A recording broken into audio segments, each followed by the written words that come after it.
sound within the champion sound. Chères auditrices, chers auditeurs, bonsoir à tous. Nous avons l'immense plaisir de vous retrouver aujourd'hui pour le nouveau rendez-vous incontournable de la jeunesse juive engagée.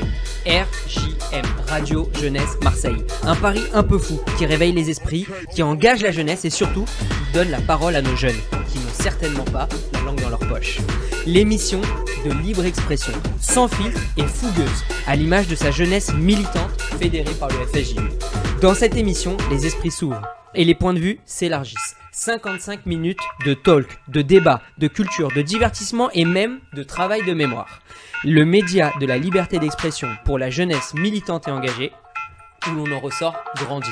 Bonsoir à tous, je suis Benjamin Silbon, délégué au Fonds social juif unifié, et ce soir, RJM, Radio Jeunesse Marseille. Alors là, on a encore une émission survitaminée ce soir. Comme d'habitude, on fera la présentation des chroniqueurs autour de la table. En plus, on a une première ce soir. Ouais, on a des nouveaux dans cette table. Et on a même des nouveaux qui sont derrière. Et qui ne veulent pas venir, mais c'est pas grave. D'abord, ils sont derrière, après, ils viendront ici. Ensuite, on fera un petit retour rapidos sur le Yom HaShoah qui s'est déroulé hier. Bien évidemment, vous y étiez tous présents. Oui, sauf le Dror.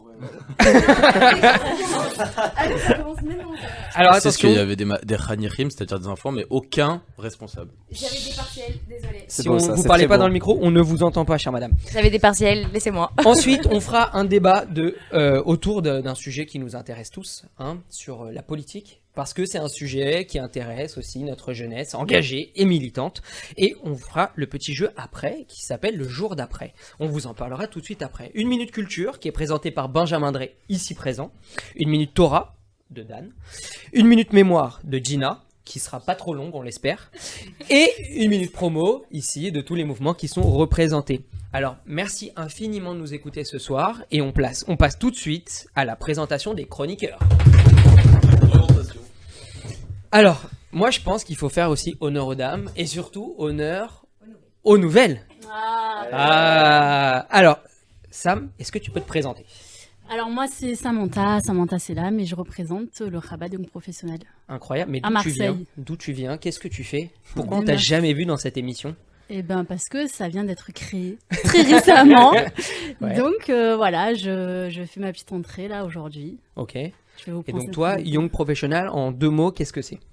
Young Professional. C'est évidemment traduction. Ouais. Donc pour les jeunes actifs entre 25 et 38 ans, Ouais. vraiment pour créer un réseau professionnel entre les jeunes pour les FUJ. Ouais. Des Donc, FUJ qui font du business ? Business, Ouais. évidemment. C'est tout Voilà. le FUJ, quoi. Ok. Donc Vraiment, on est sur un du vrai cliché. réseau professionnel. Non, vraiment Ouais. un vrai réseau pour s'entraider, etc. Et même pour apprendre C'est le d'autres coup de domaines. pouce juif professionnel de la On communauté. va dire, ouais. Ouais, c'est ça ? Ouais, Ok, c'est génial. Et c'est Barour Barb qui a derrière et c'est Sarah ça. c'est Barour ça et Sarah, donc le Bet Rabat du 5e. Ouais. Ça a été créé il y a quelques mois.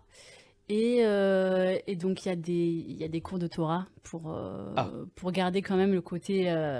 T'as l'air d'être... Mais... Ça t'embête ? Ah non, pas du tout. Ah, ok. Il le faut. Et à Ouais. côté de ça, donc, on essaie de temps en temps de faire des petites soirées à thème professionnel. Très Donc là, bien. récemment, on avait Ouais. fait la soirée Finance. sur le thème de la finance, Ouais. évidemment, sur l'investissement, Mhm. les risques. Et voilà, donc on espère en faire encore pas mal. Trop bien. plusieurs dans Super. l'avenir. Et Et évidemment, nous, il y a des on- voyages aussi. Ah, bien sûr. Pour aller Et- voir le Rabbi. Il faut avoir leur avis récemment. Non, mais cet été, si tu veux, il y aura un voyage.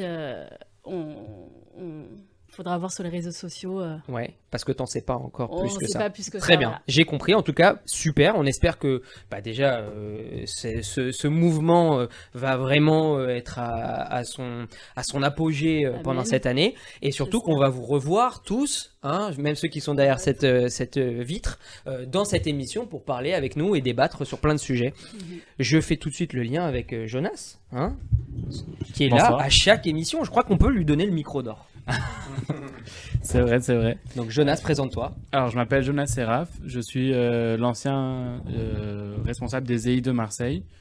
Et voilà, je pense qu'on me connaît assez depuis Ah le oui, début. Monsieur Almelon. Dina.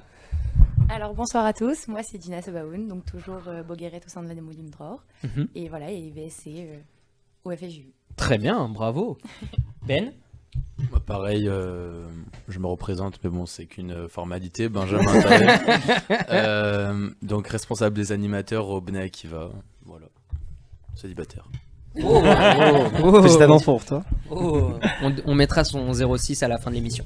Donc voilà, on finit par le meilleur groupe de Marseille Fudge, bien évidemment. Olami Marseille, je représente. Olami qui n'est plus héritage. Qui n'est plus héritage, bien Oui. évidemment. Donc voilà, je m'appelle Dan Bensoussan, je représente Olami Marseille. Et voilà, donc je vais participer avec vous à cette émission absolument incroyable. Merci à toi, Ben, pour ça. Merci à vous d'être présent. Et voilà. Génial. Alors, on va faire sans transition parce qu'on n'a pas de jingle, parce qu'on fait un peu de live aussi. Un petit retour sur Yom HaShoah qui s'est déroulé hier à la synagogue Breteuil. Et à ma droite, on a le Gérard Jugnot. Ouais, le Gérard Jugnot de la communauté. C'est les choristes. Tu l'as vu, les choristes? Oui, j'ai vu. Voilà, donc tu commences à comprendre pourquoi. Ouais, j'ai compris. Parce que Jonas, ici présent, était là pour mobiliser une chorale au sein de la synagogue de Breteuil. Une chorale qui a eu du mal à se mettre en place, mais qui s'est mise en place. Qui s'est mise en place. Donc Gérard Jugnot, je te laisse la parole. Comme tu as dit, Benjamin, hier soir, il y a eu la traditionnelle cérémonie de Yom HaShoah dans la cour de la grande synagogue de Breteuil. Alors, ça a été une très belle et émouvante cérémonie. Il y a eu des morceaux au violon, des témoignages d'enfants de rescapés et de Juste parmi les nations. Je crois que c'est une nouvelle première fois qu'il y a ça dans une cérémonie. C'est très émouvant. Et à la fin, on a pu clôturer avec une chorale avec quasiment tous les mouvements de jeunesse. Je veux vraiment les remercier parce qu'ils ont fait un travail en amont. 2 fois on s'est réunis, 2 fois on a répété. C'était la chanson Veisha Amda. Cependant, obligé. Les problèmes arrivent. Les problèmes. Non, La critique. Non, c'est pas pour critiquer. C'est dommage, parce qu'on était quoi, peut-être 200, 250 maximum. Voilà. Quand on a une communauté juive qui est, de ce qu'on dit, 60 000, 50 000, 100 000 personnes, 250, c'est quoi? C'est rien. Voilà, c'est rien du tout. Moi, je pense que c'est dû à 2 choses. La première, c'est qu'il y a un manque de communication. Moi, j'ai vu cette information commencer à circuler sur les réseaux sociaux de la part du consistoire, du CRIF ou d'autres, qu'à partir de vendredi, donc 3 jours avant. Je pense que juste avant Shabbat, pas tout le monde a vu l'information, donc je pense que c'est un problème de communication. Il y aurait pu avoir une meilleure communication, que ce soit l'affiche ou autre. Et aussi, je pense, comme on l'avait déjà dit dans une autre émission, que la communauté juive à Marseille, elle sait pas trop se mobiliser pour ces cérémonies. On l'a vu aussi pour la journée là du 80e anniversaire des déportations de Marseille. Sinon aussi au niveau de la jeunesse, pour finir vite, on va dire qu'on était une petite vingtaine avec le Dror, Dej, Bnei Akiva et les EI. C'est dommage parce que entre tous nos mouvements, je pense qu'on représente beaucoup plus. Et même en dehors, il y avait 95%, c'était que des enfants des mouvements de jeunesse. C'est dommage où étaient les jeunes de la communauté. Mais bon, en tout cas, moi je veux remercier Elie Benaroche qui vraiment il s'est démené. Ça fait 2 mois qu'il prépare comme un fou cette cérémonie. C'était magnifique. Il nous a donné la place à la jeunesse. Vraiment, là, on a pu voir qu'il nous faisait confiance. Et je pense qu'on a su lui rendre la confiance qu'il nous a donnée, en espérant être plus nombreux l'année prochaine. Razak, merci pour ce retour. Est-ce que quelqu'un a quelque chose à rajouter? Absolument pas. Très bien. Merci beaucoup. Je distribuerai du café avant l'émission la prochaine fois. En tout cas, on peut passer tout de suite au débat. Jingle. Le débat. Alors, la jeunesse juive est plurielle. Les mouvements de jeunesse ne sont que des écosystèmes parfaitement ancrés dans la cité où chaque sujet de société s'y reflète. Ce soir, nous avons décidé de travailler sur un sujet qui nous intéresse, qui nous interpelle, qui peut-être nous effraie. Et on va poser la question ce soir. Alors, est-ce que vous êtes inquiet de la montée des partis politiques extrémistes en France, que ça soit de la droite ou de la gauche ? Avant de vous donner la parole, je vais peut-être introduire ce débat par quelque chose qui m'a semblé quand même important. On a recueilli un sondage de l'IFOP fiducial qui a en fait noté qu'on est à 4 ans aujourd'hui de la prochaine élection présidentielle. Et selon ce sondage, la chef de file du Rassemblement national, donc la grande et unique Marine Le Pen, est notée au premier tour gagnante, 31%, avec bien évidemment derrière Mélenchon, l'indécrottable, et Édouard Philippe. Donc moi je vous pose la question aujourd'hui, avec ce qui s'est passé ces dernières semaines, avec la montée de l'extrémisme en France, est-ce que ça vous inquiète? Est-ce que vous êtes effrayé? Ou est-ce que finalement vous avez confiance en Français qui ont fait le choix au 2e tour lors de la dernière élection d'élire un Emmanuel Macron plutôt qu'une Marine Le Pen? Est-ce que vous pensez que dans 4 ans, c'est exactement ce qui va se passer? Qui commence? Ben. Alors, Moi, je commence. Vaste sujet. Je pense pas que je vais réussir à répondre à la question comme ça, cash. Mais aux dernières élections qui se sont déroulées, on avait clairement le choix entre la peste et le choléra, parce que Macron, il est bien mignon. Bon, on va dire qu'il a des... Voilà, non, c'est pas qu'il est le moins pire ou quoi que ce soit. Il a eu des choses qui ont fait que son quinquennat, ça a été très compliqué. Je parle de la guerre, je parle de la crise sanitaire, etc. Mais d'un autre côté, il a fait des sacrées bêtises de son côté. Et forcément, en étant réélu, tout le monde s'est dit ok, maintenant il peut plus se faire réélire, on va voir qu'est-ce qui va se passer aux prochaines élections. On aura le choix entre Mélenchon, parce que c'était le cas, hein, Mélenchon, ou Marine Le Pen, c'est-à-dire les deux extrêmes. Moi personnellement, là, donc là c'est à titre personnel, je trouve que Marine Le Pen, elle a vachement revu son discours depuis quelques années. Elle était beaucoup plus extrême avant. Forcément elle s'appelle Le Pen, donc c'est toujours mal vu dans la communauté, etc. Mais je trouve qu'elle a beaucoup évolué. Je dirais pas d'aller voter pour elle, bien évidemment. Et de ce que je comprends, elle t'effraie moins qu'il y a Exactement. quelques années. Déjà, oui, donc déjà, il y a pas autant de choix qu'il y a quelques années, forcément. Et que c'est exactement ça, elle m'effraie moins. C'est-à-dire que il y a toujours cette question d'abattage rituel. Il y en a qui répondent, ça a vérifié, hein, c'est pas une source sûre, mais comme quoi la viande, elle est beaucoup importée. Donc l'abattage rituel en France en soi, déjà, c'est quelque chose qui va être très compliqué à mettre en place parce qu'on a des arguments. L'interdiction de l'abattage rituel en France. Exactement, ouais, j'ai pas précisé. Donc voilà, je pense que Zemmour, Marine Le Pen. Toi, voilà, un premier tour ou un second tour Marine Le Pen, Mélenchon, tu fais le choix de Marine Le Pen et ça t'effraie moins qu'il y a 4 ans. Ouais, en tout cas, à choisir entre Marine Le Pen et Mélenchon, je choisirais Marine Le Pen, ça c'est sûr et certain. Très bien. Est-ce que quelqu'un veut réagir, Jonas? Donc, moi, je tiens à dire que déjà, on est en période de crise aujourd'hui, que ce soit la crise par rapport à la guerre en Ukraine, par rapport à l'inflation, par rapport à là ce qui se passe, le 49.3 et bref, toutes les réformes des retraites, etc. Et que dans toutes les périodes de crise, et c'est une vraie analyse politique, c'est-à-dire que il y a les citoyens qui vont s'orienter vers les extrêmes, que ce soit de gauche ou de droite. Maintenant, le sondage de l'IFOP, il est sorti aujourd'hui, mais si dans un futur proche, il y a ce choix entre l'extrême gauche ou l'extrême droite, c'est ce que disait Benjamin Drey, c'est la peste ou le choléra, et quitte à choisir, autant choisir une Marine Le Pen, bien que ce soit une femme horrible. Non mais c'est vrai, attendez. Pas de jugement physique, s'il vous plaît. C'était pas vraiment physique, c'était plus sur les idées, bien que le physique ne soit pas ouf. Mais ce que je veux dire, c'est que vraiment, c'est en tant que juif. Déjà, moi personnellement, là si je dois parler, en tant que juif, il est impossible, impensable de voter pour un Le Pen. Enfin, ou pour une Le Pen, enfin, c'est juste impossible. Quitte à voter blanc, quitte à partir Ah donc Canada. tu votes pas Le Pen en cas de Mélenchon-Le Pen? En cas de Mélenchon-Le Pen, je te mens pas que j'y réfléchirai beaucoup. Non, mais Aujourd'hui, je serais pas. Aujourd'hui, tu sais pas, Mais non, ok. mais non, je voterai pas Mélenchon. Mais c'est soit Le Pen, soit blanc, Mais blanc, ça sert à quoi? Ça sert à rien, blanc. dit-il. Ça sert à rien, blanc. Non, mais c'est vrai. Moi, j'ai voté blanc au deuxième tour parce que je vote pas Le Pen. Mais ça sert à rien en soi. Quand on réfléchit, ça sert à rien. Enfin, le vote blanc, il est pas vraiment comptabilisé. Mais comment, en tant que feuille, tu peux te dire, je vais voter pour un Le Comment, en tant que feuge, tu peux dire, je vais voter Mélenchon? Mais j'ai Ah, jamais dit que je voilà, voterais ok. Mélenchon. Ah non, Khaz Shalom, non, pas du tout. Je veux juste revenir sur ce que tu viens de dire. On vote pas pour un Le Pen. Maintenant, je te pose une question. Bardella. Non, c'est la même chose. Hein. C'est kiff kiff. C'est le président du RN. Bardella, beaucoup moins mal. Bah pourtant c'est les mêmes idéaux. Bref, moi c'est ceci la dit-là, personne. j'aime aussi Bardella. Oui, mais c'est la personne. maintenant si je te dis Zemmour, est-ce que tu auras tendance à voter plus parce que moi je parle de Le Pen, je dis qu'elle s'est atténuée, etc. Maintenant si Le Pen se fait élire, ça va être une guerre civile. Et ça j'en suis persuadé. Mais c'est de 1, il passera Zemmour, il passera jamais, on est en France, c'est impossible. De 1 et de 2, Zemmour il est encore plus virulent et il l'assume par rapport à Marine Le Pen. Donc tu voterais Zemmour et pas Marine Le Pen? Ah non, pas du tout. Je sais pas. Donc, Il faudrait que j'y réfléchisse. Si je comprends bien, j'ai l'impression finalement que vous êtes fataliste et que finalement ça ne vous inquiète pas plus que ça que Marine Le Pen accède au pouvoir. Non, moi, ce qui m'inquiète, c'est si Mélenchon arrive au deuxième tour. Pour moi, c'est hyper inquiétant parce que pour moi, Mélenchon est beaucoup plus dangereux. Mais je parle même pas juif, pas juif. Hein. Faut pas non plus trop pousser son jugement quand tu votes parce que tu es juif.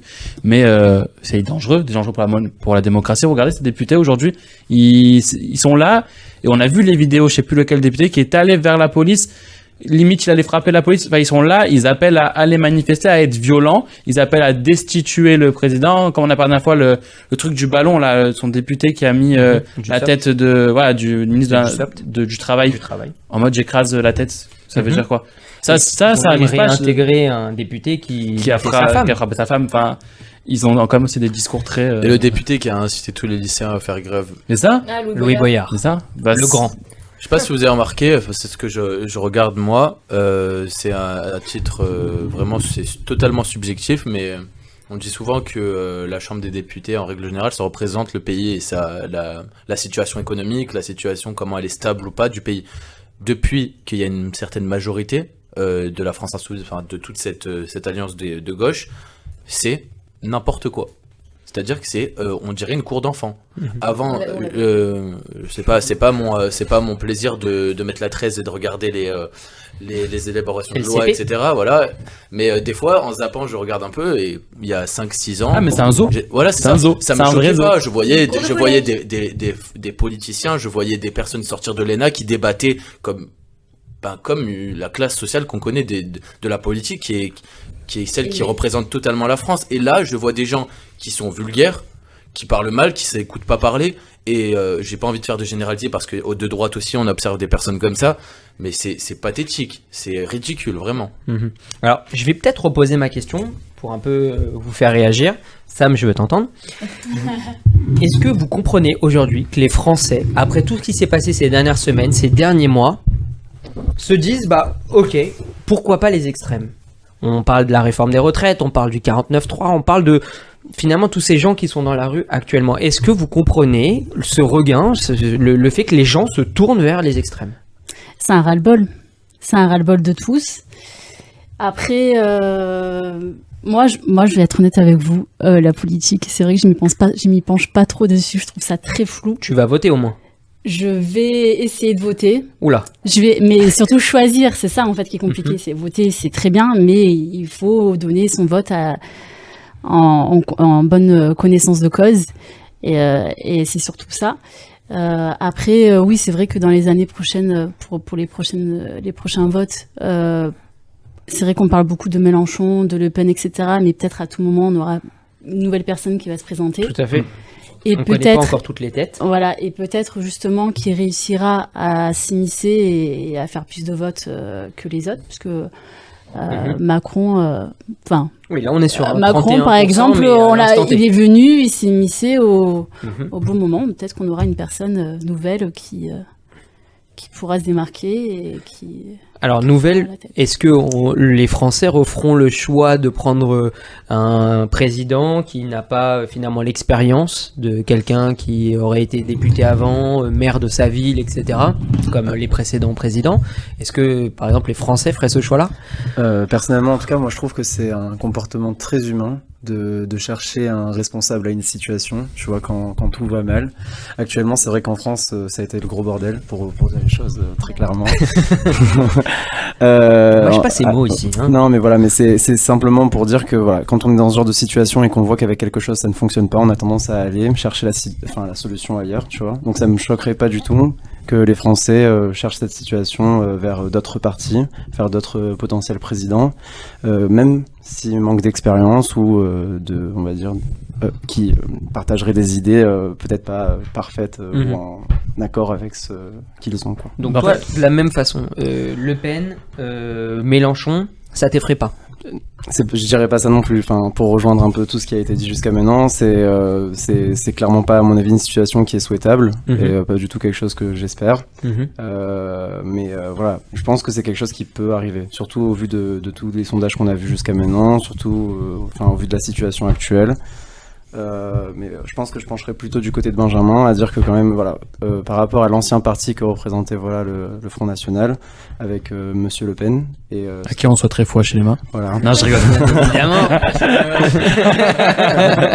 Voilà, donc je pense que par rapport à cet ancien parti, le parti en soi, il a beaucoup évolué. Et je sais que Marine Le Pen, elle a essayé quand même beaucoup de se séparer des idées de son père. ok. Même si c'est beaucoup de, je sais pas si c'est vraiment du tménique, mais en tout cas c'est beaucoup de communication, mais c'est clair. Quand elle mettait ses chats, qu'elle faisait genre c'était une femme normale et tout, non, je suis désolée, c'est t'as pas compris, je suis d'accord avec toi. Et quand avant, mais parce qu'elle a très bien compris elle-même que pourquoi elle a perdu en 2017, c'est parce que justement elle était trop virulente et elle était trop une Zemmour. Et pourquoi Zemmour aujourd'hui ne passe pas, c'est parce que c'est pour les mêmes raisons, c'est parce que il est trop lui. J'ai compris, j'étais pas en train de faire. Non, mais parce que vous faites comme si Marine Le Pen c'était devenue quelqu'un de gentil et tout. Non, on dit pas ça. Moi, je dis pas ça. Moi, je dis que c'est moins pire d'avoir une Le Pen au pouvoir que d'avoir un Mélenchon. Non, je suis d'accord, mais c'est pire la paix, c'est le choléra. On a le choix entre une personne qui fait du lèche à tous les mecs de cité, excusez-moi du terme, mais toute une classe sociale hyper visée pour récupérer des voix. Attention, il y en a qui sont repris par la justice pour des mots comme ça. De l'autre côté, on reconnaît tout de suite les voteurs de Zemmour. Et de l'autre côté, on a une facho, une antisémite et tout ce qui va. Mais attends, mais il est aussi antisémite. Il est plus antisémite pour Mélenchon que Marine Le Pen. Ah, mais c'est évident. Antisémite, et lui l'assume en plus. Non, ce que je dis, c'est que pour rebondir sur ce qu'elle a dit Gina, Marine Le Pen, il y a 5 ans, allez, peut-être 6 ans ou 7 ans, dans ces eaux-là à peu près, elle était focalisée comme Zemmour actuellement sur l'immigration. Elle pensait que l'immigration, ça allait tout changer. Et c'est ça qui me faisait personnellement bloquer sur son programme. Il n'y avait aucun argument économique qui tenait la route. En ce moment, je suis beaucoup Bardella. Qu'est-ce qui a changé ? Voilà. Et ben, ce dernier, c'est Bardella. Il propose et Bardella et Marine Le Pen, pour moi, c'est kiff-kiff, hein, c'est la même chose. Il propose des réelles solutions d'un point de vue économique. Ils sont toujours centrés sur évidemment l'insécurité, l'immigration et tout ce qui va avec, mais ils ont évolué. Et ils ont évolué dans le sens où ils veulent apporter des solutions à des problèmes autres que la sécurité. Et c'est en ça que je trouve que le parti du Rassemblement National a évolué. Dès qu'on dit Rassemblement National, ça sonne mal à l'oreille, surtout dans la communauté juive. Ah, t'as voté Le Pen, machin. Je dis pas qu'il faut. Je dis pas. Ouais, bon, non, ça va, tranquille. Il y en a beaucoup qui votent doucement, n'importe quoi. Non, pas du tout. Moi, je dis, il y en a plus qui votent Mélenchon dans la communauté juive que Le Pen. Ah, non, je pense qu'il y en a plus qui votent Zemmour que Mélenchon. Pas pareil. Ah oui, Zemmour, oui. Bah, vous n'avez pas son plus grand fervent supporter, Léo Benamou, qui n'est pas là ce soir, dommage.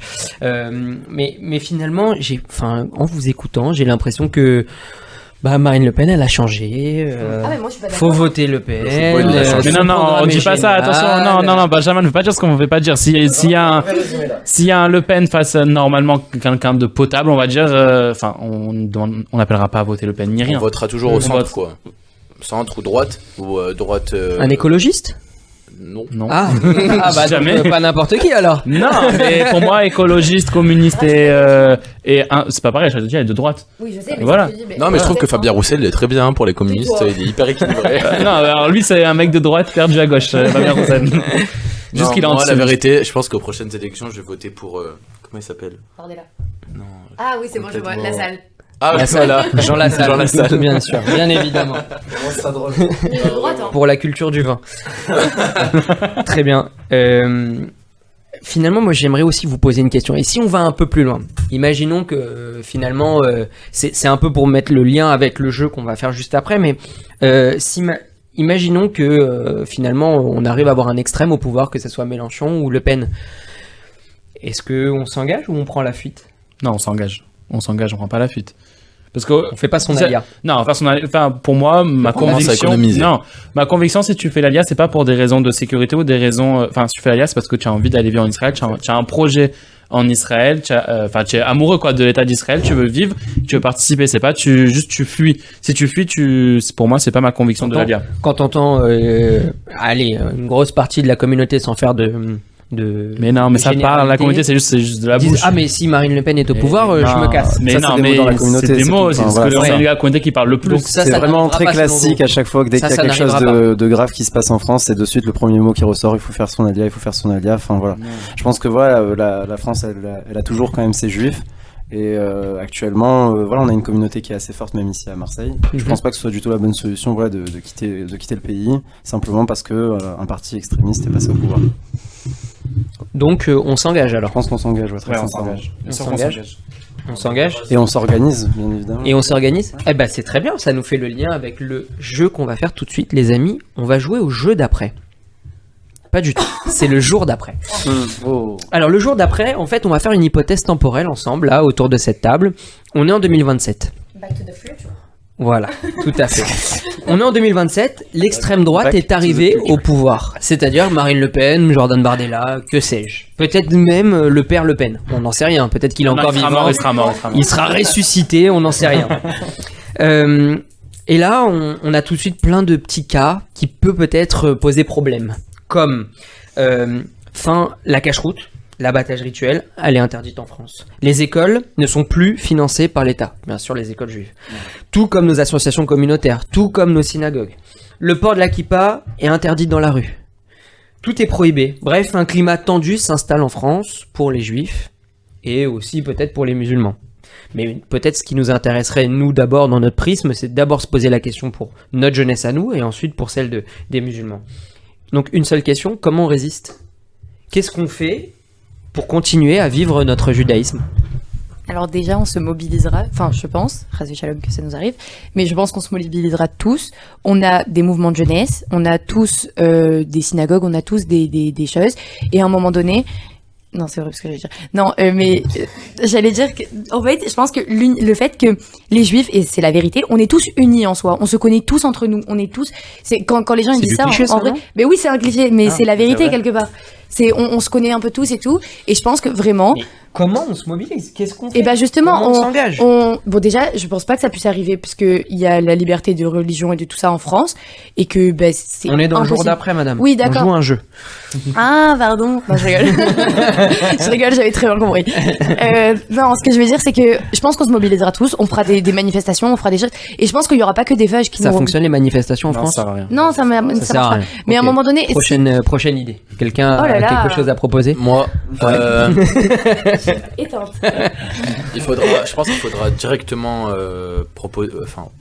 avoir des. Forcément, si on est dans un jour d'après, je suppose qu'il y aura quand même des personnes qui soutiendront notre cause. Donc, C'était ce que j'allais dire. bah, vas-y. Ah non, on m'a coupé. Du coup, je termine ce que Dina voulait dire. Il faudra directement faire des propositions de loi à l'Assemblée nationale et au Sénat pour aller à l'encontre. Évidemment, il y aura des procès pour l'abattage rituel, c'est déjà en cours. Hein. On n'est pas dans un jour d'après là. On est en train de trouver des très bons arguments. Il va y avoir des procès avec des avocats pour pouvoir défendre. Enfin, il y a tout un cadre. J'ai pas envie de dire de bêtises parce que j'y connais pas grand chose dans le sujet. Voilà.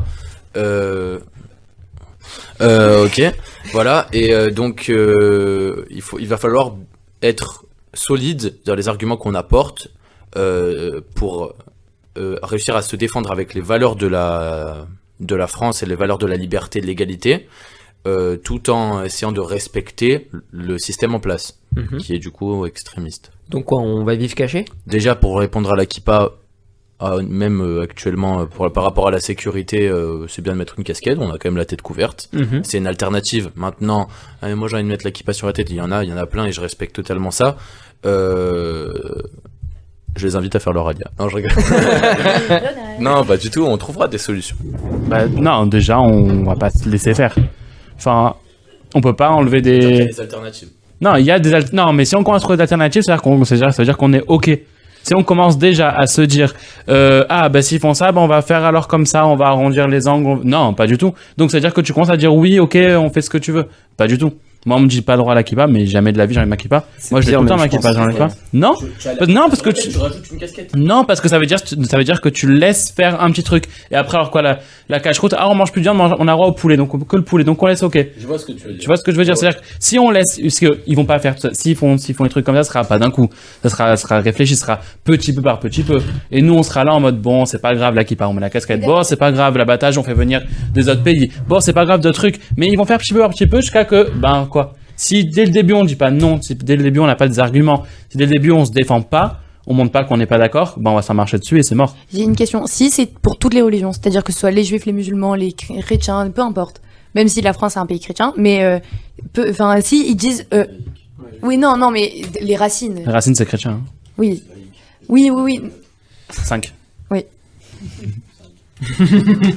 Bref, non, tout ça pour dire, si demain ils disent plus le voile, plus la kippa, plus tout ça, Ouais. tu continues à avoir cette. Oui. Ok. Oui. Enfin, Mais t'inquiète pas que.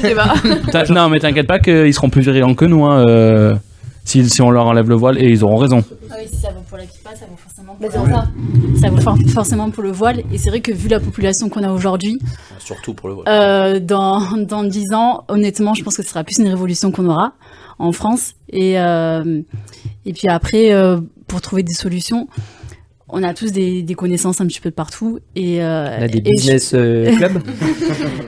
Peut-être, hein, et oui, trouver des failles dans la justice, déjà, ce serait pas mal. Voilà. Moi, je rebondis sur ce qu'elle a dit, Sam. Manta. C'est que quand on parle de changer les lois, déjà pour eux, ça va être compliqué de changer les lois parce que ça fait partie de la Constitution, la liberté de pratiquer sa religion, etc. Donc déjà pour eux, ça va être compliqué d'enlever cette liberté-là, de pouvoir porter la kippa dans la rue, de pouvoir manger cachère parce que c'est une liberté, c'est un droit de manger cachère, hein, c'est fait partie de respecter, de pouvoir exercer sa religion. Donc le jeu, entre guillemets, cette situation-là, en tout cas, en parlant des partis extrémistes, ça sera compliqué à mettre en place. C'est en ça que je pense qu'il n'y a pas de raison de s'inquiéter plus que ça. Il faut s'inquiéter parce que c'est important, il faut rester vigilant et pas tomber dans le voilà, c'est ça, il faut pas rester endormi, il faut toujours être actif, mais d'un autre côté, c'est un jeu, enfin, c'est utopique, cette situation est utopique pour moi. Par contre, j'ai pas entendu beaucoup de propositions pour s'organiser, pour s'engager, pour se mobiliser. Comment on fait? C'est ça la question que je vous pose. On a plein d'idées, on est très engagé, on est tout. Déjà on résiste, en portant la kippa. Si nous intéresse, on la porte quand même. On la porte. Donc on défie le pouvoir existant. Mais si le pouvoir existant est contre nous et contre nos libertés, bien sûr que on est obligé de résister. Et après, donc il y a la force populaire, ce qui en France n'existe pas. Enfin, on n'écoute pas voilà, la souveraineté populaire en France n'existe pas. C'est-à-dire que c'est pas au peuple de décider. C'est-à-dire on élit des représentants. Enfin bref, tout le système, vous le connaissez. Mais ce que je veux dire, c'est que il faudra vraiment qu'on s'attaque aux institutions. C'est-à-dire porter plainte, enfin pas porter plainte, mais aller devant les cours, essayer de faire bouger les choses et surtout après de manifester. Je maintiens que même si la souveraineté populaire elle n'existe pas, on manifestera, on fera bouger les choses et autant eux ils casseront les vitres, les trucs et tout pour leur retraite, autant nous on cassera pas mais on fera peut-être pire. Ah ouais, pire. Oh la menace. Ça fait peur. Mais finalement, comment on fait? Parce que finalement aussi, nos écoles qui sont financées en grosse partie par l'État, demain ne seront plus finançables. On peut trouver des... Ouais, c'est ça. Comment on fait? On peut trouver des les Juifs sont riches, c'est ça que vous êtes en train de dire? Non, on n'a pas... J'ai pas parlé de ça, moi. J'ai juste dit qu'on pouvait trouver des financements extérieurs à la France. C'est tout le point. Okay. C'est-à-dire, il y a beaucoup d'organisations déjà de base qui sont financées ici par des personnes qui sont complètement extérieures à la France. Ouais. Et je pense que c'est quelque chose qui peut être envisageable. Surtout si la situation elle est à ce point critique et on n'a pas de possibilité de financer nos écoles. Enfin, c'est évident qu'il y aura des riches propriétaires qui nous feront des dons pour pouvoir financer. Voilà. Ouais, c'est exactement où l'ami en fait. Je verrai avec eux d'abord, ok. Je veux pas m'engager représentant, mais voilà, c'est pas moi le gérant du portefeuille, non. Quoi. Et ouais. Sam, peut-être J'ai dit mon petit mot tout à l'heure. ça s'économise par ici, ça veut pas trop balancer. Donc, finalement, on est sûr qu'on est sur un futur qui pourrait arriver avec un deuxième tour, Le Pen, Mélenchon, etc. Mais après, on peut pas prévoir ça. Mais sur un jour d'après, en vrai, on est quand même dans l'utopie. Oui, on est dans l'utopie, mais après, on peut pas prévoir que ce sera Mélenchon, Le Pen là. Vraiment, comme ça a été dit un peu par tout le monde, on est en temps de crise.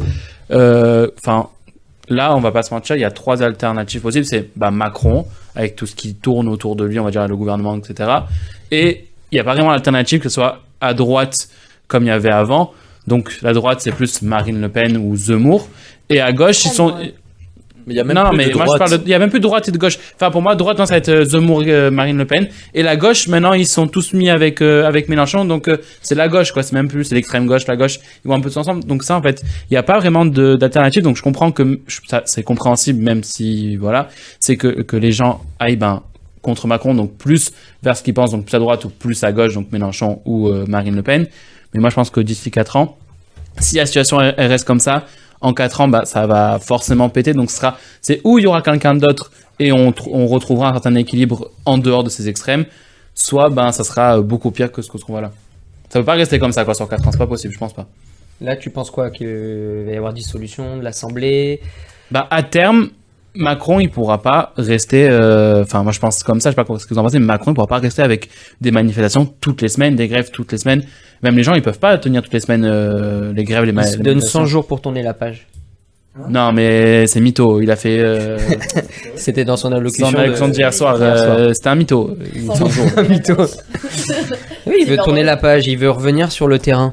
Ça vous inspire quoi, le fait qu'il revienne? C'est l'ex qui revient. On puisse le. C'est l'ex qui revient.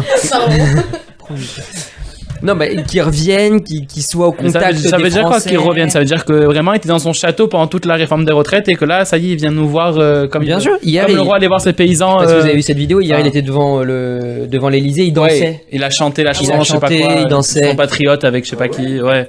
Donc on est sur un président repulpé, revitaminé, Mais non, mais c'est qui que revient nous voir. Comme il dit, c'est de la poudre de perlimpinpin, vraiment, c'est que ça. Très Le problème, bien. c'est quoi? C'est très compliqué de lui faire confiance et de l'écouter. Il a tellement, excusez-moi du terme, mais fait de la merde de A à Z.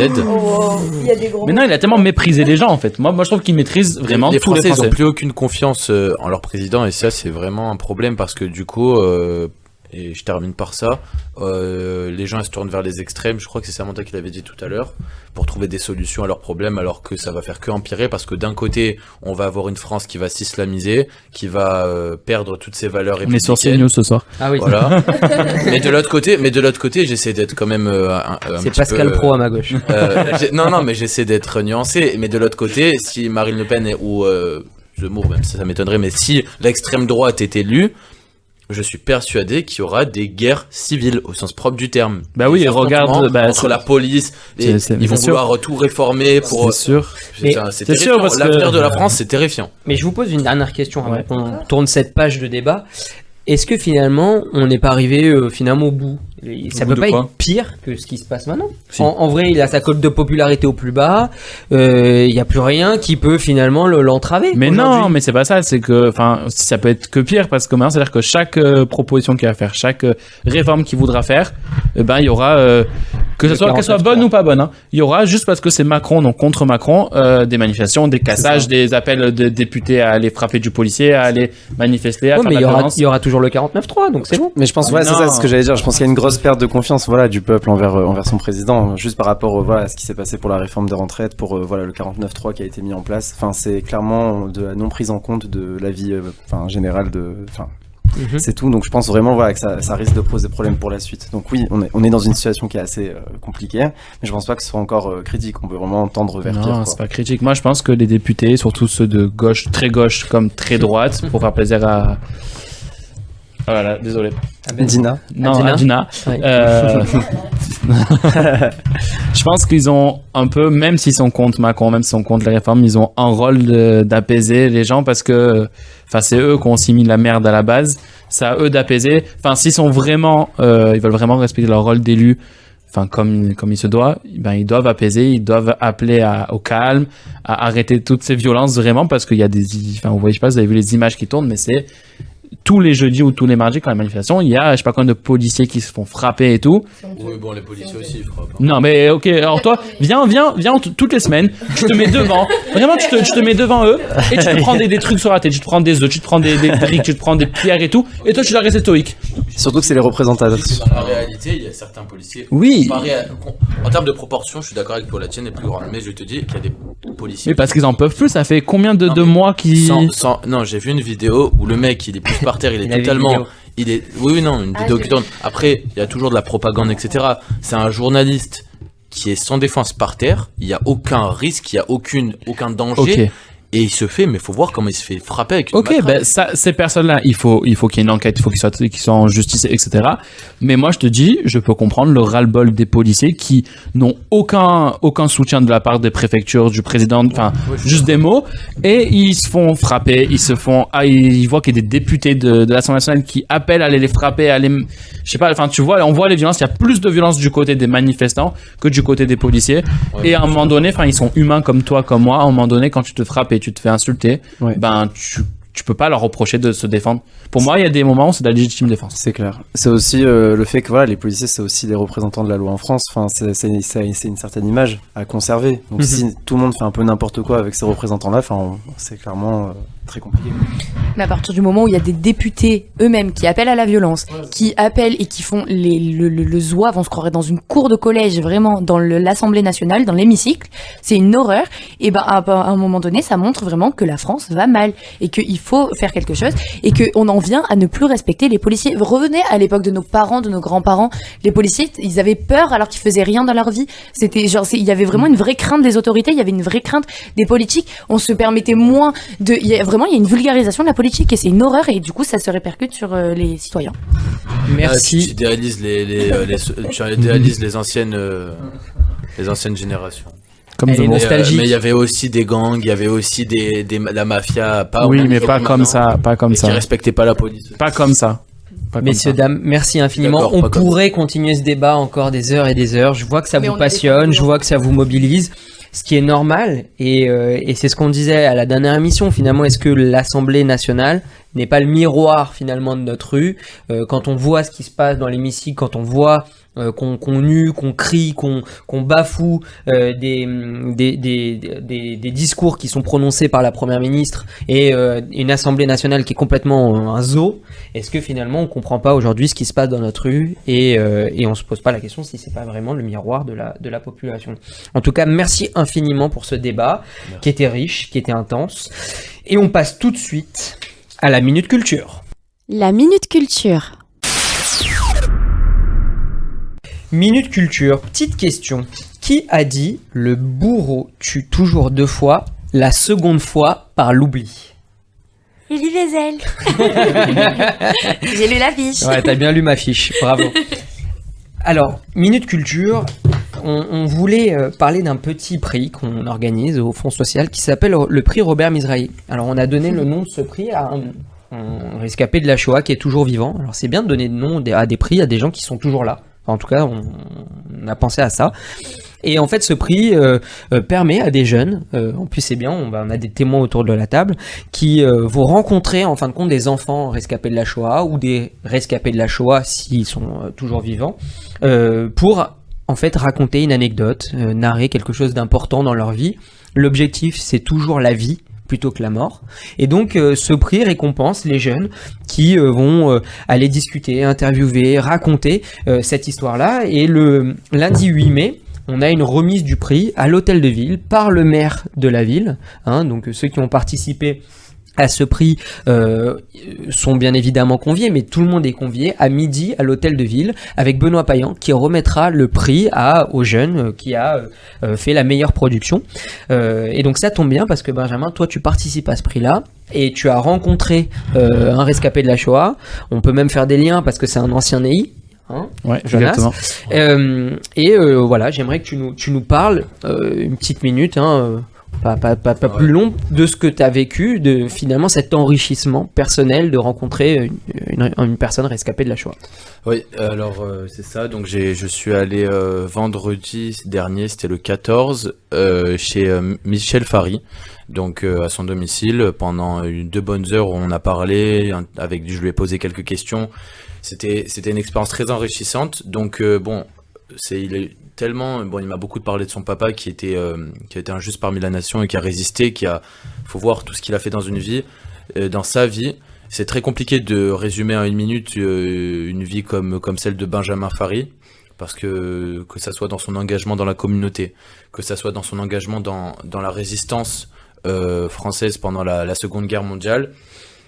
Si on peut résumer sa vie, en tout cas de ce que j'ai compris de son fils Michel Fary, ce qu'il a voulu nous faire passer, c'est que c'était une personne très humble, qui a jamais demandé de récompense, qui a jamais demandé de médaille ou quoi que ce soit, qui a toujours servi son prochain, qui aimait son prochain. Et c'était des EI d'ailleurs, c'est même lui qui est arrivé en France. Donc d'abord c'est une famille qui est originaire de Turquie, qui a migré en Espagne, donc ils ont fait beaucoup de migration entre l'Espagne et la Turquie pour finalement arriver en France. Avec la montée du nazisme en 1933, il se trouve qu'il y a des migrants allemands qui sont arrivés à Marseille, parce qu'ils étaient à Marseille, cette famille Fary, Et ce Benjamin Fary, donc le père de Michel, la personne que j'ai interviewée, avait que 15 ans, et elle a fondé avec un migrant allemand, je n'ai pas le nom en tête, le premier local des sniffs à Marseille. Donc ça remonte, il avait à peine 15 ans et déjà il s'est engagé dans la jeunesse. Ensuite, il a été donc résistant pendant la guerre. Grâce à lui, il a pu avoir la libération de Marseille. Il a reçu un diplôme d'ingénierie dans tout ce qui est réseau électrique. Ce qui a permis pendant la guerre de s'occuper et d'infiltrer le secteur d'ingénierie des canons et des mitrailleuses allemands. Il a fait en sorte de mettre un métaux très peu résistant sur les canons du Frioul, ce qui a fait qu'au moment de tourner les canons pour pouvoir tirer sur la libération de Marseille qui arrivait par l'intérieur, petit point histoire, je fais une parenthèse, la libération du sud s'est faite au niveau de Saint-Tropez, plage des plage. C'est pas Marseille, ça, du coup. Oui, non, c'est à Saint-Tropez. Non, mais c'est pour dire que ils pensaient que la libération allait se faire par la mer à Marseille, mais ils sont arrivés par la terre vu qu'ils ont débarqué à Saint-Tropez, à quelques kilomètres de Marseille.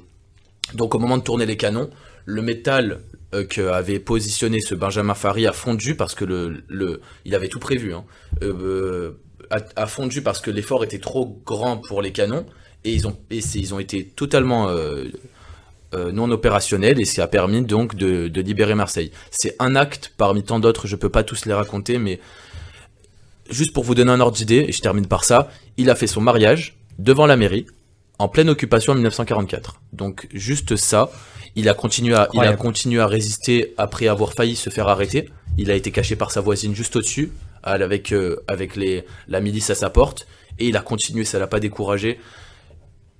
Une vie, je pense qu'à part magnifique, il n'y a aucun autre mot pour décrire cette vie. Il y en aura tellement, tous les synonymes de magnifique de toute façon, ça pourra décrire cette vie.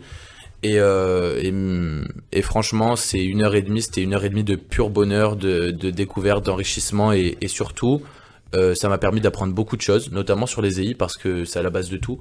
Et il se trouve que ils ont fait en 1962 pour toutes les personnes qui arrivent d'Algérie, ils ont accueilli grâce aux EI toutes les personnes arrivant d'Algérie, y compris un certain Roland Drahi. Donc Roland Drey, qui est en fait totalement de ma famille, c'est le cousin à mes grands-parents. Tout ça pour parler de sa famille. Voilà, exactement, parce que je suis très fier de cette personne-là, oui. Qui avait instauré d'ailleurs un mouvement de jeunesse à Constantine. Voilà. Incroyable. Et du coup, maintenant que tu as rencontré Michel Fary qui t'a parlé des EI, est-ce que tu veux changer de mouvement ? C'est un très bon mouvement, mais je suis très bien amené qui va. Bravo, bravo. En tout cas, Razak pour ce petit retour, c'est ça aussi la chance que vous avez eue de rencontrer des enfants, des rescapés de la Shoah, des justes parmi la nation. Et vraiment, c'est un prix qui est important. Il faut se venir à cette commémoration-là et surtout à la remise du prix qui est donc à l'Hôtel de Ville, encore une fois, le lundi 8 mai à midi. Vous pouvez vous inscrire, vous avez toutes les informations sur le Facebook, l'Instagram, etc. du Fonds social juif unifié région PACA. Merci infiniment Ben. Et on passe tout de suite à la Minute Torah. La Minute Torah. Minute Torah, vous le savez, nous avons instauré ça à la dernière émission parce qu'on nous a demandé de le faire, on n'était pas assez toranique ici dans cette émission. C'est une nouvelle séquence, une Minute Torah, une minute spiritualité. Et encore une fois, qui est mieux qu'un jeune pour de tels enseignements. Voilà. Oh. Il n'est plus jeune. De tous me tuer sur la Waouh. Non, il a encore le A sur sa voiture. C'est vrai, il est jeune. Le A sur la voiture. Il est jeune. Très bien. Alors, très bien garé, Dan, je crois le titre de ton intervention est le désespoir n'existe pas. Alors oui, parce qu'en voyant un peu tous les sujets de débat qu'on avait aujourd'hui, et aussi le fait que c'était Yom HaShoah, je pense que c'était important d'amener une petite touche d'espoir quand même, tu vois, dans l'histoire. Donc voilà, pour commencer, je pense qu'on a tous eu déjà des problèmes dans nos vies, très rapidement, enfin c'est ultra classique de dire ça, mais je pense que c'est très vrai. Je crois que personne autour de la table a eu des problèmes. Ouais. Ok. On a tous eu des moments où on a eu des grosses difficultés, des moments même où on a chuté dans la religion, où on croyait beaucoup moins en Dieu et où on s'impliquait peut-être moins dans la religion. C'est très important de comprendre la notion que le Rabbi Nachman de Breslev il nous enseigne, c'est une règle de vie vraiment, En shum yeush ba'olam, c'est-à-dire il n'y a pas de désespoir dans ce monde, c'est-à-dire que peu importe la situation dans laquelle on se trouve, il y a toujours une possibilité de s'en sortir. Tout simplement, il faut se rappeler constamment que voilà, au-dessus de nous, il y a un créateur, il y a une personne qui nous a conçus, qui a fait ce monde qui est absolument incroyable, qui est parfait dans dans tellement de choses, on pourrait vraiment passer des heures à en discuter. Et que voilà, tout est prévu, et que dans la situation dans laquelle on est, en règle générale, si Hachem il nous fait chuter, c'est aussi qu'il a permis cette chute. Tu vois ce que je veux dire? Donc s'il a permis cette chute, c'est que potentiellement derrière, tu peux te relever, et c'est tout l'intérêt. Il y a une règle dans le Shulchan Aruch concernant le vol ou la perte d'un objet. Quand toi tu perds un objet, à partir du moment où tu désespères de retrouver cet objet t'appartient plus. Tu vois ce que je veux dire? C'est-à-dire que tant que tu désespères pas sur cet objet, de le retrouver, cet objet t'appartient encore. Dès le moment où tu passes dans le désespoir, là l'objet ne t'appartient plus. Donc c'est vraiment, ouais, c'est une règle de vie, et je pense que c'est à garder pour soi aussi. Faut pas désespérer dans une situation, peu importe dans laquelle on est. Ouais, vraiment garder en tête que c'est une situation, on peut toujours s'en sortir. Je finirai juste sur l'histoire des Teilim. Donc vous connaissez tous, je pense, le livre des Teilim. Vous en avez tous un chez vous. J'ai pas besoin, voilà, je pense, de refaire, on va dire tout. Enfin, c'est super connu, quoi. Il faut savoir en fait l'histoire qu'il y a derrière ce livre des Teilim là. En fait, c'est de base dans la Megillat Ruth. On apprend qu'il y avait deux sœurs, Orpa et Ruth, qui du coup étaient mariées, et leurs deux maris donc sont décédés. L'une a décidé d'abandonner sa belle-mère, et l'autre a décidé de rester vraiment collée à sa belle-mère et de vraiment prendre sa religion, de s'impliquer aussi dans son judaïsme, et que son Dieu serait son Dieu, etc. De l'autre côté, on a Boaz, qui avait à cette époque 60 enfants, 30 garçons, 30 filles, donc ça fait beaucoup d'enfants. Mais qui finalement, voilà, ces 60 enfants-là, au fur et à mesure, sont décédés. Il n'avait plus d'enfants du tout, donc vous imaginez ce que c'est là de perdre une soixantaine d'enfants, de devoir tous les enterrer, c'est une catastrophe. Et finalement, il n'a pas désespéré, et il s'est marié avec Ruth. Et de cette union est né du coup un enfant qui a eu Ishaï et qui a eu David Améler juste derrière. Donc c'est vraiment voilà, il n'y a pas de désespoir dans une situation. Si vous avez des projets, avancez dedans, croyez en vos objectifs, et voilà, tout se fait avec le temps et avec la croyance en Hachem. Razak, bravo. Bravo. Moi je pensais que quand on avait perdu un objet, il fallait faire Myriam. Ah oui, Myriam, tu prends, tu attaches et Myriam. Sinon je me marie à ton fils, je sais pas quoi là. Non, t'as un truc comme ça. Bon bref, c'est pour l'étude. Razak, bravo, et merci infiniment pour cette minute mémoire, et passons immédiatement à la minute promo. La minute promo. Minute promo, comme vous le savez, chacun se vend. L'objectif c'est d'avoir un peu plus de jeunes, un peu plus de gens présents à ces commémorations, à ces événements, à ces activités, etc. Donc allez-y, c'est à vous. On passe ce dimanche. Donc là, lâchez-vous. Alors moi ce sera plus un truc communautaire. Ouais. Rendez-vous mardi prochain, donc mardi je sais plus c'est le combien. Ouais. Voilà. 18h45 pardon, à la grande synagogue de Breteuil pour Yom HaZikaron. Mardi 25 avril, synagogue de Breteuil, organisée par Mouvement de Jeunesse et par Laurent Amram. On vous attend nombreux, on espère être plus nombreux que chaque année, c'est important. On va faire les prières pour les soldats, pour la terre d'Israël. On va rappeler quelques mémoires, dont la jeune fille marseillaise, j'ai plus son nom, mais qui est décédée l'année dernière. Et voilà. Parfait, génial. Les EI, Marseille, comment on retrouve les informations? Sur le Insta, je crois que c'est EIFMRG. Bravo. Dina? Alors, à la Bonim Dror, nous, on a le Mahané Aviv qui se déroulera du 28 avril au 1er mai, donc c'est un petit week-end. Et voilà, ça va être très sympa, c'est à la Couronne, c'est pour les enfants de 7 à 15 ans. Et voilà, ça va être très très sympa, il y a un petit thème, je vais pas le dire, du coup si on passe vraiment dimanche. mais voilà, très sympa. Ok, génial, comment on retrouve les informations du Dror? Sur le Instagram, Abodror Marseille. Razak. Ben. Alors, le Bnei.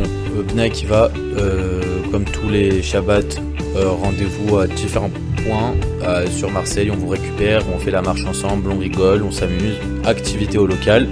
Shabbat, 65, oui, le samedi 65 rue Dragon, dans le respect du Shabbat bien évidemment. Pas de musique, ni de chaise musicale. Sinon à part ça, on a le Mahané Kaitz, pour les jeunes de 7 pareil à 15 ans, cet été, donc pendant le mois de juillet. Vous avez toutes les informations sur Bnei Akiva Marseille, il y a des flyers de partout dans tous les supercas, etc. Et en plus de ça, on a le Mahané Sayarim, donc pour les jeunes qui sont en classe de seconde, troisième seconde, à la limite première, mais c'est surtout pour les personnes en seconde, qui se déroule donc cet été, pareil. Et c'est une super expérience. Voilà. Bravo. C'est nos 2 gros événements. Comment on retrouve les informations du BNE? Instagram, Bna Akiva Marseille. Bravo. Olami Héritage Olami Marseille. Multinational Marseille. C'est ça. Donc voilà. Oui. Il reste 1 minute les amis, allez on y va. Je m'y suis toujours pas fait de Olami Marseille, du coup, voilà, on va reprendre des activités parce qu'avec les fêtes de Pessah, c'est vrai que ça a été compliqué. Ouais. Donc tous les dimanches, voilà, donc à partir Sunday de ce dimanche, Sunday Conf, normalement. Enfin, j'ai pas de retour, mais je pense que oui. Ok. Et si. Je pense. Ah, peut-être pas. Bah oui. Ah, alors non, dimanche d'après. Dimanche d'après. Oui. Ok. Attends, mais c'est plus. Oui, c'est ça. Donc dimanche d'après, ouais, Sunday Conf. Bien évidemment, la cafette a réouvert aujourd'hui. Réouvert aujourd'hui, ouais. Hier. Donc elle a plus d'informations que moi. Mouvement. C'est la première fois qu'il allait à Olami. Elle a, c'est ça. Donc vous êtes bien évidemment, c'est ça. Vous êtes bien évidemment invité à venir. Et il y a un grand Shabbat qui va arriver. C'est bien ce week-end. On est d'accord. À Cannes, Olami, voilà. Donc, Olami national. C'est tout. Parfait. Les informations de l'Ami, on les retrouve où? Sur Instagram, Olami Marseille. Razak, Ou Dina Samantha.